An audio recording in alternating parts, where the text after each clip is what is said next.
महाराष्ट्र की राजधानी मुंबई में कल एक बड़ा ही दिल दहलाने वाला हादसा घटा। समुद्र में नेवी की स्पीड बोट ने यात्रियों से भरे नाव को जोर की टक्कर दी और इस टक्कर के बाद यात्रियों से भरी नाव समुद्र में पलट गई। इस हादसे के बाद अब तक आई जानकारी के मुताबिक इस नाव में कुल 110 यात्री सवार थे। उनमें से 13 यात्रियों ने अपनी जान गंवाई है। वहीं नौसेना, जेएनपीटी, तटरक्षक बल, पुलिस और स्थानीय मछुआरों की नौकाओं की मदद से रेस्क्यू ऑपरेशन तुरंत ही शुरू कराया गया। गेटवे ऑफ इंडिया और एलिफेंटा केव्स के बीच कुल 13 किलोमीटर की दूरी है। इसको तय करने में करीब 1 घंटे का समय लगता है। कल मुंबई में गेटवे ऑफ इंडिया से एलिफेंटा केव के बीच चलने वाली फेरी बोट, जिसका नाम नीलकमल बताया जा रहा है, उस बोट में कुल 110 यात्री सवार थे। इसमें से 5 क्रू के मेंबर शामिल और 20 छोटे बच्चे भी शामिल थे। इस बोट को भारतीय नौसेना की स्पीड बोट ने जोरदार टक्कर दी। घटना के बाद तुरंत ही नौसेना और पुलिस ने मिलकर बड़ा रेस्क्यू ऑपरेशन चलाया और शाम 7:15 बजे सभी को ढूंढ निकाला। हालांकि इस हादसे में 13 यात्रियों की जान चली गई है। इनमें से 10 नागरिक हैं और 3 नेवी के कर्मचारी थे। अब तक सामने आई जानकारी के मुताबिक रेस्क्यू ऑपरेशन के बाद 56 यात्रियों को जेएनपीटी हॉस्पिटल में भर्ती कराया गया है, जिसमें से 3 की हालत गंभीर बताई जा रही है और 1 यात्री की अस्पताल में ही मौत हो गई है। 9 यात्रियों को नेवी डॉकयार्ड में भर्ती कराया गया है। वहाँ 1 यात्री की मौत हो गई है। अश्विनी अस्पताल में 1 की हालत चिंताजनक है, जबकि सेंट जॉर्ज हॉस्पिटल में कुल 9 यात्री भर्ती है। इनमें से सभी की हालत स्थिर है।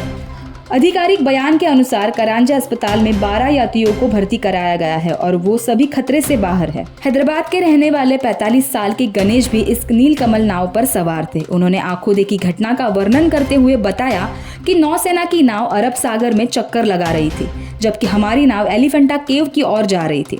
मैं दोपहर 3 बजे नीलकमल नाम की नाव पर खड़ा था। नाव जब चली तो मैं उसकी डेक पर खड़ा था।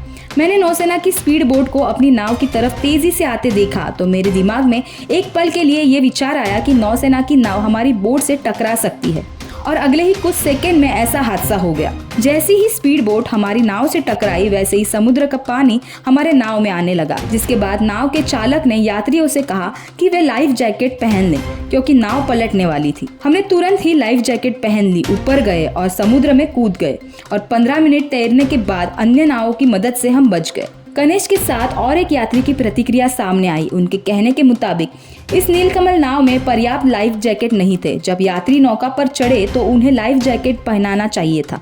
ये लापरवाही है। इस घटना के बाद महाराष्ट्र के मुख्यमंत्री ने भी घटना का संज्ञान लिया। साथ ही राष्ट्रपति द्रौपदी मुर्मू ने सोशल मीडिया प्लेटफॉर्म पर एक्स पर हादसे के बारे में बताते हुए दुर्घटना में जान गंवाए हुए लोगों के प्रति दुख जताया। इस दुर्घटना के बाद प्रधानमंत्री कार्यालय ने पीड़ितों के परिजनों को 2-2 लाख रुपए और घायलों को 50-50 हजार रुपए की सहायता निधि देने की घोषणा की। फिलहाल रेस्क्यू ऑपरेशन जारी है। हादसा किस कारणवश हुआ, फिलहाल इसका पता लगाया जा रहा है। अलग अलग कारण सामने आ रहे हैं। कोई कह रहा है कि नौसेना की स्पीड बोट का इंजन खराब था तो इसके लिए ये हादसा हुआ, तो कोई कह रहा है कि स्पीड बोट का इंजन परीक्षण हो रहा था, तो कोई कह रहा है कि स्पीड बोट के ड्राइवर का नियंत्रण खोने की वजह से ये घटना हुई। पर अभी भी असली कारण अस्पष्ट है।